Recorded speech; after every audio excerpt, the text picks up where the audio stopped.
ಮಾವ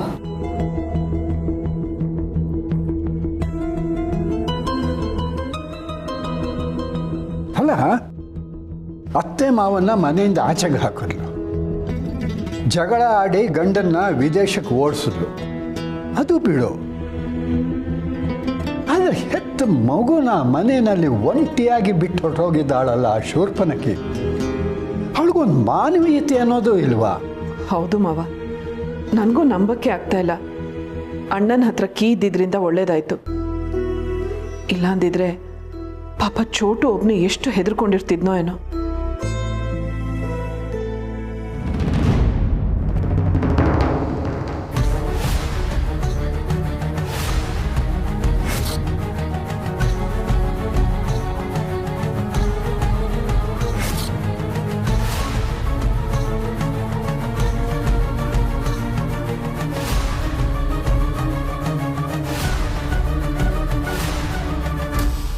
ನೀನ್ ಏನ್ ಅನ್ಕೊಂಡಿದ್ಯಾ? ನಮ್ ಬಗ್ಗೆ ಅಂತೂ ಕಾಳಜಿ ಇಲ್ಲ ಸರಿ, ಆದ್ರೆ ಸಮಾಜ ಏನ್ ಹೇಳುತ್ತೆ ಅನ್ನೋ ಯೋಚನೆನೂ ಇಲ್ವಾ? ಸಂಧ್ಯಾ, ಯಾರ ಹತ್ರ ಏನ್ ಮಾತಾಡ್ತಾ ಇದೀಯಾ? ಮನೇಲಿರೋ ದುಡ್ಡೆಲ್ಲ ಕದ್ಕೊಂಡು ಓಡ್ ಹೋಗಿದ್ದು ಅಲ್ದೆ ಮಾವನವ್ರ ಎದುರಿಗೆ ಜೋರಾಗಿ ಮಾತಾಡೋಷ್ಟು ಧೈರ್ಯ ಬಂತ ನಿಂಗೆ? ತುಳಸಿ, ನೀ ಸುಮ್ಮನೆ ಇರು. ಮನೆ ಹಾಳೆ, ನಿನ್ನ ಮನೆ ಒಳಗೆ ಬಿಟ್ಟಿದ್ಯಾರು ಮೊದಲು ಅದನ್ನು ಹೇಳು.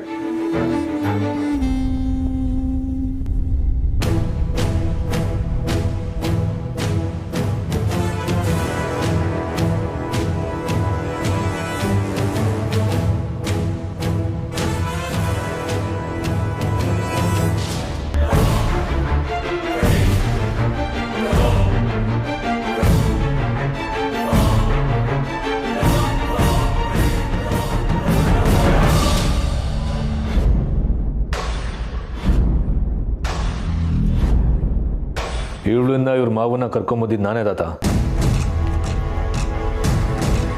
ಊರಿಗೆಲ್ಲ ಪಂಚಾಯ್ತಿ ಹೇಳ್ತಿರಲ್ಲ, ಇವತ್ತು ನಮ್ಮನೇಲೂ ಪಂಚಾಯ್ತಿ ಆಗಲಿ ಅಂತ. ಸಮರ್ಥ್, ಏನಾಗಿದೆ ನಿನಗೆ? ಏನ್ ಮಾತಾಡ್ತಿದ್ಯಾ? ಪಂಚಾಯ್ತಿ ಅಂತೆ? ಯಾವ ವಿಷಯದ ಬಗ್ಗೆ ಪಂಚಾಯ್ತಿ ಮಾಡ್ಬೇಕೀಗ? ಯಾವ ವಿಷಯಕ್ಕೆ ಅಂತ ನಿಮ್ಗೆಲ್ಲ ಗೊತ್ತಲ್ಲ. ಈ ವಯಸ್ಸಲ್ಲಿ ತಾತ ಅಮ್ಮಂಗೆ ಮಾಧವ್ ಸರ್ನ ಜೋಡಿ ಮಾಡ್ತಿದಾರಲ್ಲ, ಅದಕ್ಕೆ.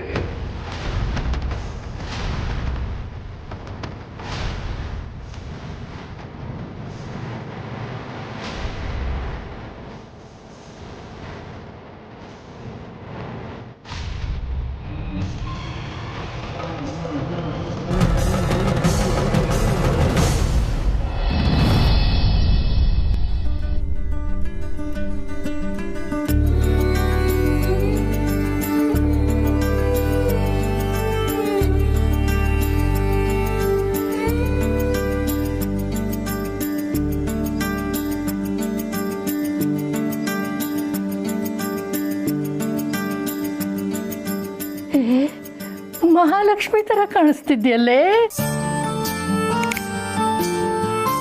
ಪಾಪಮ್ಮ, ಎಲ್ಲ ಕೆಲಸ ನೀವೇ ಮಾಡಿಸ್ತಿದ್ದೀರಾ, ನಾನೇನಾದ್ರೂ ಹೆಲ್ಪ್ ಮಾಡ್ಲಾ?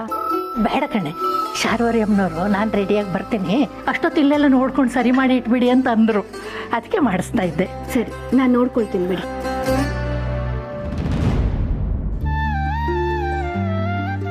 ಯಾಕೆ ಹೀಗಿದ್ಯಾ? ನಾಳೆನೇ ಮದುವೆ, ಇವತ್ತು ಬೇರೆ ಎಲ್ಲ ಶಾಸ್ತ್ರ ಇದೆ, ನೀನೇ ಮುಂದೆ ನಿಂತು ಮಾಡಬೇಕು. ನಿನ್ನ ಮುಖದಲ್ಲೇ ಕಳೆ ಇಲ್ಲ. ಏನೋ ಗೊತ್ತಿಲ್ಲ ಪಾಪಮ್ಮ, ಮನೇಲಿ ಶುಭ ಕಾರ್ಯ ಅಂದರೆ ಖುಷಿ ಆಗೋದಕ್ಕಿಂತ ಮನಸ್ಸಲ್ಲಿ ಏನೋ ಕಳವಳ ಹೆಚ್ಚಾಗತ್ತೆ. ಮೊದಲು ಅಭಿ ಎಂಗೇಜ್ಮೆಂಟ್ ಅಂತ ಮಾವನಿಗೆ ಗೊತ್ತಿರಲಿಲ್ಲ. ಮೊನ್ನೆ ಗಣಪತಿ ಪೂಜೆಯಲ್ಲಿ ಮಂಗಳಾರತಿಗೆ ಮಾವನ ಯಾರೂ ಕರೀಲಿಲ್ಲ. ಅಭಿ ಮದುವೆಗಿಂತ ಮುಂಚೆನೇ ಹೀಗೆಲ್ಲ ಆದರೆ ಇನ್ನು ಮದುವೆ ಆದಮೇಲೆ ಈ ಮದುವೆ ಆದಮೇಲೆ ಮತ್ತೇನು ಚಿಂತೆನೇ ಇರಲ್ವಲ್ಲ ಪೂರ್ಣಿ.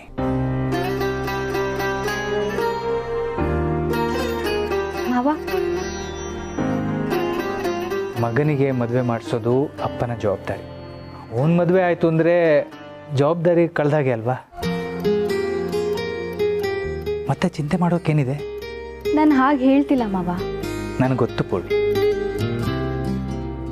ಈ ಮನೇಲಿ ನನ್ನ ಬಗ್ಗೆ ಕೇರ್ ಮಾಡೋರು ಯಾರೂ ಇಲ್ಲ ಅಂತ ತಾನೇ ನಿನ್ನ ಚಿಂತೆ. ನೀನು ಪಾಪಮ್ಮ ಇದ್ದೀರಲ್ವಾ? ಈ ಮನೆ ಹಿರಿಯ ಆಗಿ ನಾನು ಮನೆ ಜನರ ಬಗ್ಗೆ ಯೋಚಿಸ್ಬೇಕು. ನನ್ನ ಬಗ್ಗೆನೇ ಯೋಚಿಸ್ತಾ ಇರೋಕ್ಕಾಗತ್ತಾ? ಮತ್ತೆ ನಿಮ್ಮ ಬಗ್ಗೆ ಯಾರು ಯೋಚಿಸ್ತಾರೆ? ಅದಕ್ಕೋಸ್ಕರನೇ ನನಗೆ ನಿನ್ನಂಥ ಸೊಸೆ ಕೊಟ್ಟಿರೋದು ಆ ದೇವರು. ಮನೆಯಲ್ಲಿ ಶುಭ ಕಾರ್ಯ ನಡೀತಿದೆ, ನನ್ನ ಮುದ್ದಿನ ಸೊಸೆ ನಗ್ನಗ್ತಾ ಓಡಾಡ್ಕೊಂಡಿರಬೇಕು. ಅದೇ ನನ್ನ ಆಸೆ. ಹಿರಿ ಸೊಸೆ ಅಂದಮೇಲೆ ಎಷ್ಟೊಂದು ಕೆಲಸ ಇರುತ್ತೆ ಅಲ್ವಾ ಪಾಪಮ್ಮ? ಹೌದು, ಸರಿ. ರತ್ನ,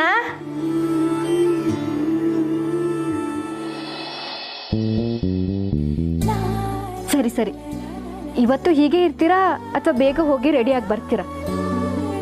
ಸರಿ ಸರಿ, ಈಗಲೇ ಹೋಗಿ ರೆಡಿಯಾಗಿ ಬರ್ತೇನೆ.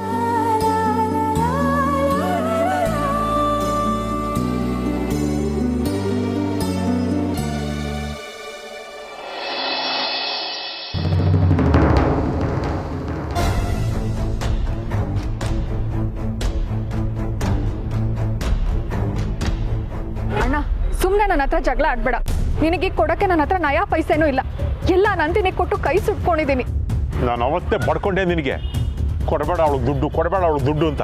ಕೇಳಿದ್ಯಾ ನನ್ನ ಮಾತು? ಓಹೋ, ನೀವು ನನ್ನ ಫಾಲೋ ಮಾಡ್ಕೊಂಡು ಬಂದಿದ್ರಾ? ಅವೆಲ್ಲ ನಿನಗೆ ಬೇಕಾಗಿಲ್ಲ. ನಾನು ಅವತ್ತೇ ನಿನಗೆ ಗಿಣಿಗೆ ಹೇಳ್ದಾಗ ಹೇಳಿದೆ ತಾನೆ. Stop it. ಇಬ್ರು ಸ್ವಲ್ಪ ಸುಮ್ಮನೆ ಇರ್ತೀರಾ? ಸಂಧ್ಯಾ, ನಾನೀಗ ನಿನ್ನ ಹತ್ರ ದುಡ್ಡಿನ ವಿಷಯ ಮಾತಾಡೋಕೆ ಬಂದಿಲ್ಲ. ಸದ್ಯಕ್ಕೆ ಆ ದುಡ್ಡು ನನಗೆ ಬೇಡ.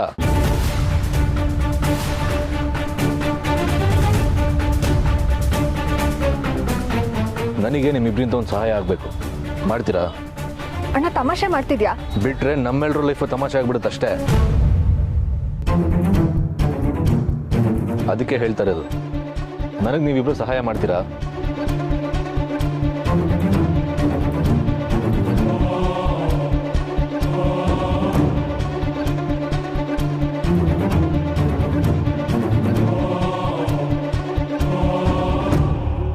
ತಾತ,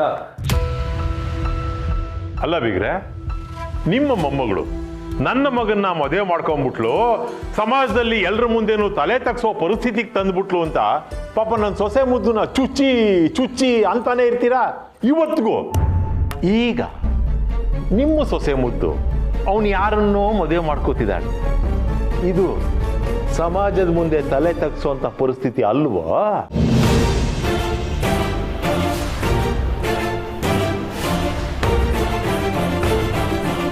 ಸರಿಯಾಗಿ ಹೇಳಿದ್ರಿ ಮಾವ. ನಾನಾದ್ರೆ ಯಾವ ವಯಸ್ಸಲ್ಲಿ ಮದ್ವೆ ಆಗ್ಬೇಕೋ ಆ ವಯಸ್ಸಲ್ಲೇ ಆಗಿದ್ದೆ. ಆದ್ರೆ ಅಮ್ಮ, ಛೀ, ಹೇಳ್ಕೊಳಕ್ಕೆ ಅಸಹ್ಯ ಆಗತ್ತೆ.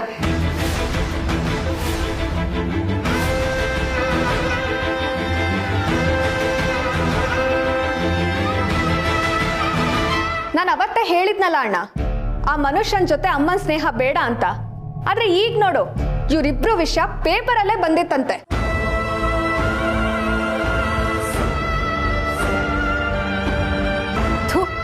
ಸ್ವಲ್ಪನಾದ್ರೂ ನಾಚಿಕೆ ಮಾನ ಮರ್ಯಾದೆ ಬೇಡವಾ?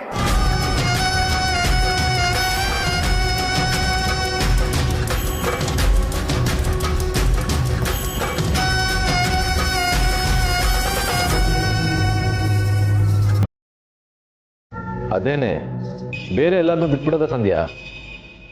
ವಯಸ್ಕಾದ್ರೂ ಮರ್ಯಾದೆ ಬೇಡವಾ?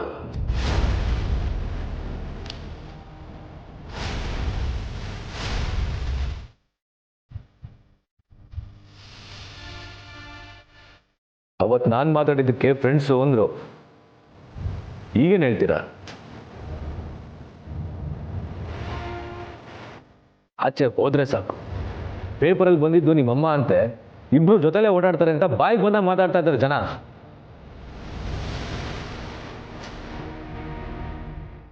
ಮದುವೆ ಮತ್ತೊಂದು ಅಂದ್ರೆ ನಾವು ಆಚೆ ತಲೆ ಎತ್ಕೊಂಡು ತಿರ್ಗಕ್ಕಾಗತ್ತಾ?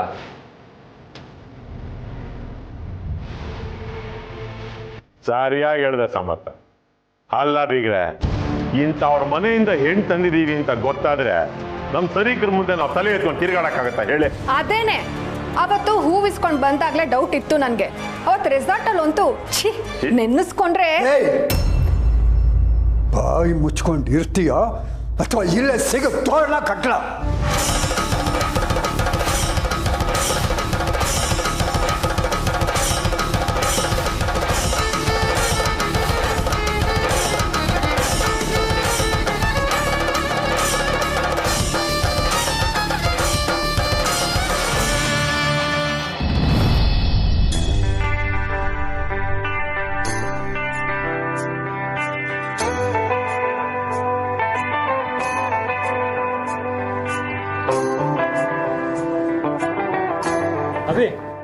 ಬಾ.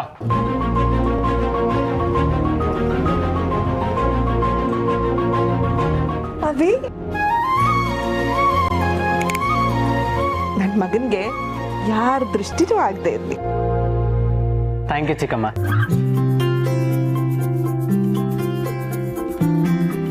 ಈ ಮೆಹಂದಿ ಎಲ್ಲ ಹುಡುಗಿರಿರ್ತಾನೆ, ನಾವ್ ಇಲ್ಲದೆ ಇದ್ರೂ ನಡೆಯತ್ತಲ್ವಾ? ಏನು ಹಾಗೆ ಹೇಳ್ತಿದ್ಯಾ? ನಿನ್ ಮದುವೆ ಫಂಕ್ಷನ್ ಅಲ್ವಾ? ಗೊತ್ತು ಬ್ರೋ, ನಿನ್ನೆ ಬ್ಯಾಚುಲರ್ ಪಾರ್ಟಿ ಕರೆಕ್ಟಾಗಿ ಆಗಿಲ್ಲ. ಸೊ ಇವತ್ತಿನ್ನೊಂದು ಸೆಷನ್ ಮಾಡೋಣ ಅಂತ. ಮನೇಲಿ ಫಂಕ್ಷನ್ ಇಟ್ಕೊಂಡು ಏನೋ ನಿಂದು ಸೀರಿಯಸ್ ಆಗಿ ಹೇಳ್ತಿದ್ಯಾ? I am serious bro. Abhi, ಮದ್ವೆ ಆಗೋ ಹುಡುಗ ನೀನು, ಈ ಸಮಯದಲ್ಲಿ ಆಚೆ ಕಡೆ ಹೋಗೋದು ಸರಿ ಇರಲ್ಲ. ಸರಿ ಆಯ್ತು ಚಿಕ್ಕಮ್ಮ, ಆಚೆ ಹೋಗಲ್ಲ. ಬಟ್ ಇಲ್ಲೇ ಎಲ್ಲಾರು ಒಂದ್ ಕಡೆ ಅರೇಂಜ್ ಮಾಡ್ಬೋದಲ್ವಾ? ಪ್ಲೀಸ್ ಚಿಕ್ಕಮ್ಮ, ಪ್ಲೀಸ್ ಪ್ಲೀಸ್ ಪ್ಲೀಸ್ ಪ್ಲೀಸ್. ಸರಿ, ಅದು ಏನು ಮಾಡ್ಕೊಳ್ತೀರೋ ಮಾಡ್ಕೊಳ್ಳಿ, ಆದರೆ ಲಿಮಿಟಲ್ಲಿ ಇರಬೇಕು. ಓಕೆ.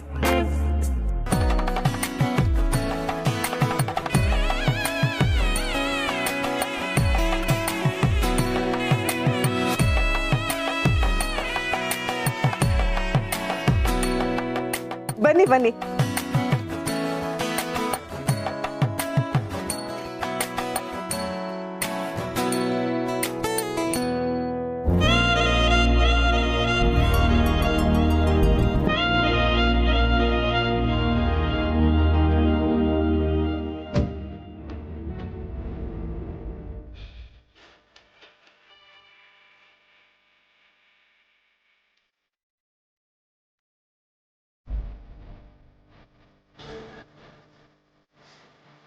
ಹೇಗಿದ್ದೀರಾ? ಚೆನ್ನಾಗಿದ್ದೀರಾ?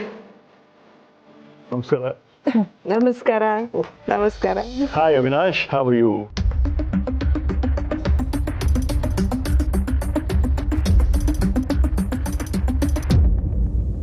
ಎಲ್ಲಿ ಬೀಗರು ಕಾಣಿಸ್ತಿಲ್ಲ? ಮೇಲ್ಗಡೆ ಇದ್ದಾರೆ, ಇನ್ನೇನು ಸ್ವಲ್ಪ ಹೊತ್ತಲ್ಲಿ ಬಂದ್ಬಿಡ್ತಾರೆ.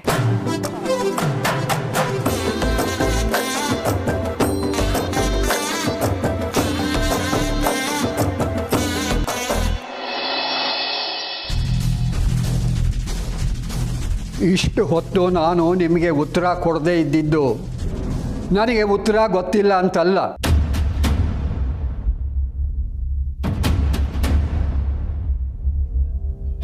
ಮುಂದೊಂದು ದಿವಸ ನಾನು ಇಲ್ಲದೇ ಇದ್ದಾಗ ಇವಳ ಮುಂದೆ ಎಂಥೆಂಥ ಪ್ರಶ್ನೆಗಳು ಬರುತ್ತೆ ಅನ್ನೋದು ಇವಳಿಗೆ ಗೊತ್ತಾಗಲಿ ಅಂತ.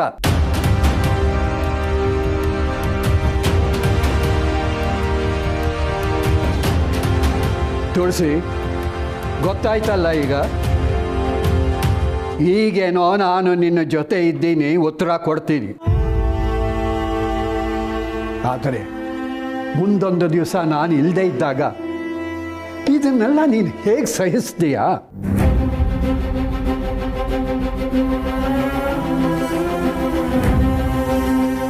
ನಿನ್ನ ಇಷ್ಟು ವರ್ಷಗಳ ಪ್ರೀತಿ, ತ್ಯಾಗ ಇದೆಲ್ಲವನ್ನ ನೆನಪಿಟ್ಕೊಳ್ಳದೆ ಬಾಯಿಗೆ ಬಂದ ಹಾಗೆ ಮಾತಾಡ್ತಿದ್ದಾರಲ್ಲ.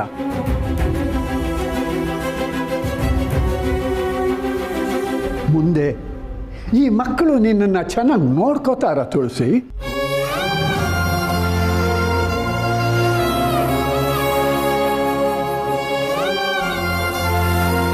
ತಾತ, ಟಾಪಿಕ್ ಚೇಂಜ್ ಮಾಡಬೇಡಿ.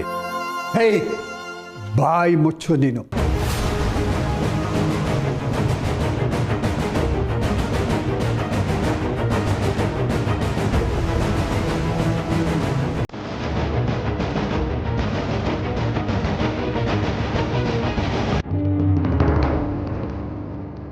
ಪಂಚಾಯಿತಿ ಮಾಡ್ತೀಯ ನೀನು? ಪಂಚಾಯಿತಿ ಮಾಡೋನು ಮೊದಲು ತಾನು ನ್ಯಾಯದ ಹಾದಿನಲ್ಲಿರಬೇಕು.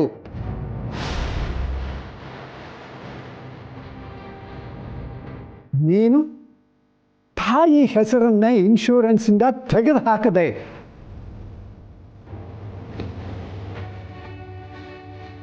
ಅವಳಿಗೆ ಆಕ್ಸಿಡೆಂಟ್ ಆಗೋ ತರಹ ಮಾತಾಡದೆ,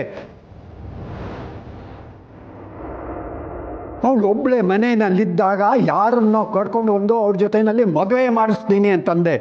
ಇಂಥ ನೀನು ಪಂಚಾಯಿತಿ ಮಾಡ್ತೀಯಾ?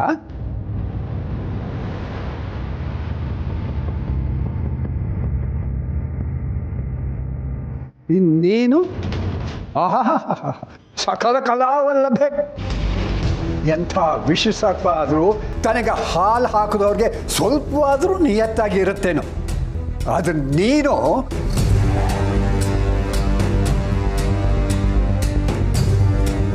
ಅಮ್ಮನಿಗೆ ಸುಳ್ಳು ಹೇಳಿ ಹಣ ಇಸ್ಕೊಂಡು ಹೋದೆ. ಅವಳದನ್ನು ತೀರಿಸೋದಕ್ಕೆ ಅಂತ ಕಷ್ಟಪಟ್ಟು ದುಡಿಯೋ ಹಾಗೆ ಮಾಡಿದೆ. ಸಾಲದು ಅಂತ ಮನೆಯಿಂದ ದುಡ್ಡು ಕದ್ಕೊಂಡು ಓಡ್ ಹೋದೆ.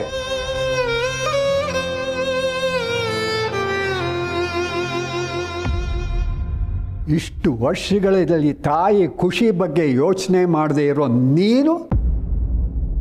ನೀನು ಪಂಚಾಯಿತಿ ಮಾಡೋಕೆ ಬಂದಿದ್ದೀಯಾ?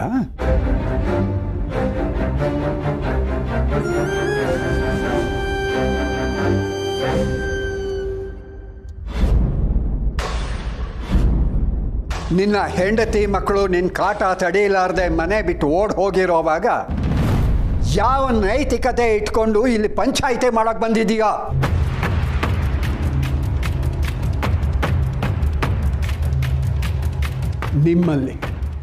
ನಿಮ್ಮಲ್ಲಿ ಯಾರಿಗೂ ನನ್ನ ಸೊಸೆ ಬಗ್ಗೆ ಒಂದು ಅಕ್ಷರ ಮಾತಾಡೋಷ್ಟು ಯೋಗ್ಯತೆ ಇಲ್ಲ.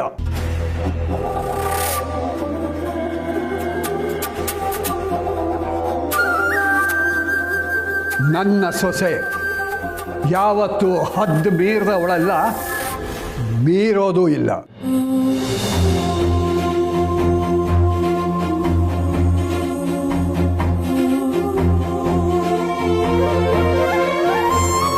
ಅವಳು ಸುಮ್ಮನೆ ಇರ್ತಾಳೆ ಅಂತ ನನ್ನ ಸೊಸೆ ಬಗ್ಗೆ ಒಂದು ಮಾತಾಡಿದ್ರು ಒಬ್ಬೊಬ್ಬರನ್ನು ಹೂತು ಹಾಕಿಬಿಡ್ತೀನಿ.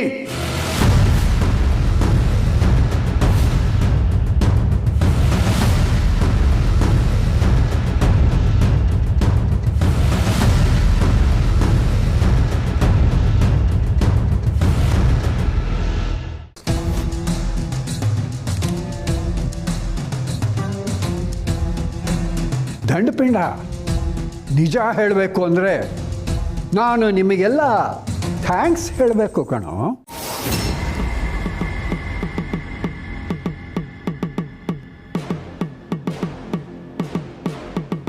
ಇಷ್ಟು ದಿವಸ ನನ್ನ ಮನಸ್ಸಿನಲ್ಲಿ ಒಂದು ಸಣ್ಣ ಗೊಂದಲ ಇತ್ತು.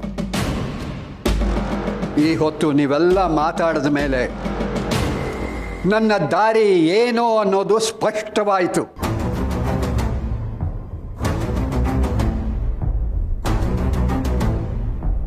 ನಾನು ತಗೊಂಡಿರೋ ನಿರ್ಧಾರ ಖಂಡಿತ ತಪ್ಪಲ್ಲ ಅಂತ ಅನ್ನಿಸ್ತಿದೆ. ನಿಮ್ಮಂಥವರಿಂದ ನನ್ನ ಮಗಳು ತುಳಸಿ ಯಾವುದೇ ತೊಂದರೆ ಎದುರಿಸಬಾರ್ದು ಅಂತಿದ್ರೆ, ಅಥವಾ ತೊಂದರೆ ಬಂದರೂ ಕೂಡ ಅದನ್ನು ಎದುರಿಸೋದಕ್ಕೆ ಅವಳ ಜೊತೆ ಒಬ್ಬ ಇದ್ದೇ ಇರ್ತಾನೆ ಅನ್ನೋ ಹಾಗಿದ್ರೆ ಅದು ಆ ಮಾಧವ ಮಾತ್ರ.